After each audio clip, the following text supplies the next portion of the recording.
you think about things that have happened in the past, and last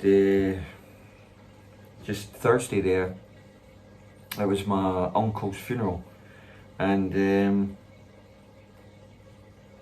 know, I mentioned in the Dunbarry vlogs how much, you know, obviously we'll miss him and that, and when he was up at Beachville, which is where they had a house and stayed, they had an old Flymo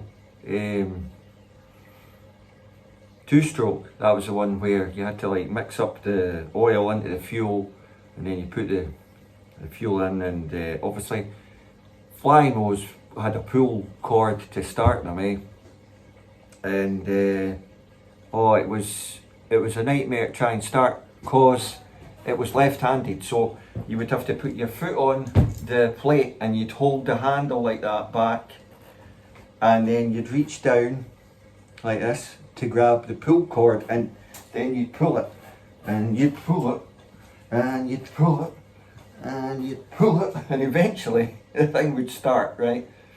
And off you would go with this Flymo, you know, you could Flymo, cut the grass any direction you wanted.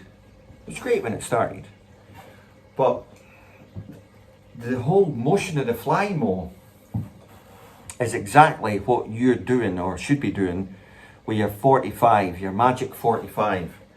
So when you're down here, this is it, like at the top of your backswing, and your hips and everything will be going this. So you're down here, and this is going this way, this is going that way, and then you're up like that, right? And this is all 45, 45, right? So this is actually the golf swing, really. It's a pull, and this 45 matches up with this 45, and you're in sync, and you can be golden, because you can literally throw it down the line as far as you want in a big high finish. You may even get a slight reverse C at the top of your backswing, because we're not reinventing the wheel here. This is an old classic golf swing. Back in the days when it was a flow and a kinetic motion that powered the ball, not a brute force, ugly looking Bryson DeChambeau.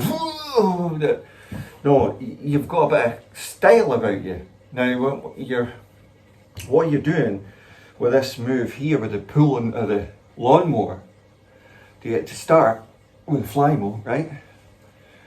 That's you coming through. So your line is all based on your flexibility. Mine is roughly, I can get mine about there, so I'm pretty flexible. So I know that I can get in here, and I am ready to, so all I've got to do is, when I'm at the top, I wait until I'm here, right? So I'm here before anything happens. And you might say, why are you talking about this, Mike? That's impossible. It's not. If you've been on a wobble board, that's the things that you kick in. A wobble board's great, you can make one. I've got one in the shed, I use it all the time. It clicks back at the top of the backswing, and then you've got to click forward to go.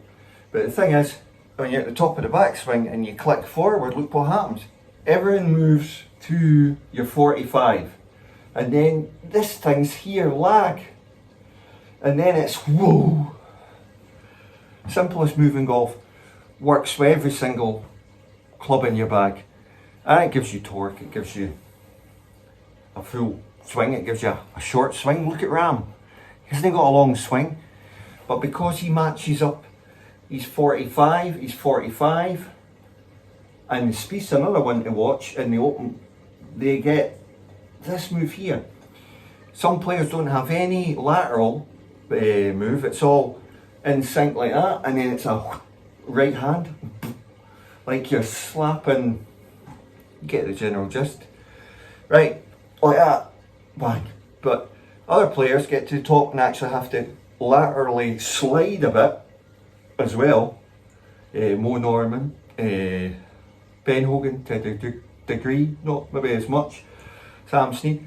Anybody who's got a really wide stance, Mo Norman, they've got to kind of laterally move, because your shoulders, like Mike Austin said, should only really be shoulder width apart. That way you can really just, it's a compound pivot, everything's moving. If anything, yes, you'll be going down, and yes, you'll be going up. But that's fine, because that is what you need, ground force. And no flippy hands, because your hands are coming in and they are square, and then round to 45 and walk. And that's the update. Keeping it short. It's amazing how like things fire something in the brain and you think back to a time, happy time with good times. Forget about the bad times. The good times outweighed the bad times. That's what I'm saying. And that's all you can ask for. So a like, a subscribe, a sub, a share, much appreciated. It's all for charity, as you know. Everything's going to Macmillan, Help the Heroes and Shelter UK. Yes, that's right. All the ad revenue here goes to charity. I don't know if you want to help or not, but all you have to do is go, oh, I think I'll subscribe, and that's it. It doesn't cost you anything, it's free. And all Google's ad revenue goes to charity. Think how much good you could do with just a simple click. Thanks for watching.